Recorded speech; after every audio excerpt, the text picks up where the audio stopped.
ములుగు జిల్లా వాజేడు మండలం పూసూరు గ్రామ పంచాయతీలో సిపిఐ అభ్యర్థి నల్లబోయిన రవీంద్ర వినూత్న ప్రచారం చేశారు. తనను ఎన్నికల్లో గెలిపించాలని విజ్ఞప్తి చేస్తూ బంపర్ ఆఫర్లు ప్రకటించారు. తనను సర్పంచ్గా గెలిపిస్తే గ్రామంలో ఏ శుభకార్యాలయానికైనా ఉచితంగా టెంట్ హౌస్ సామాన్లతో పాటు ప్రతి ఇంటికి రోజుకి 40 లీటర్ల మినరల్ వాటర్ను ఉచితంగా అందిస్తారని హామీ ఇచ్చారు. అంతేకాకుండా గ్రామంలోనే రేషన్ బియ్యం దుకాణాన్ని ఏర్పాటు చేస్తారని రవీంద్ర హామీ ఇచ్చారు.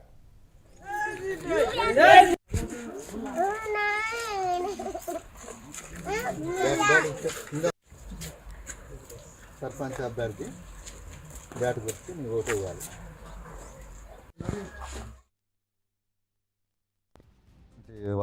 సర్పంచ్గా పోటీ చేస్తున్నా. ఈ సర్పంచ్ పోటీ చేసే క్రమంలో ఈ ఊరికి కొన్ని హామీలు ఇవ్వడం జరిగింది. ఆ హామీలో భాగంగా శుభ కార్యక్రమాలకైనా టెంటు, అట్లాగే మంచినీళ్ళు ఇవ్వాలనుకుంటున్నా. ఈ గ్రామంలో స్టోర్ లేదు. ఈ వాజేడు వెళ్ళి తీసుకురావడం జరుగుతుంది.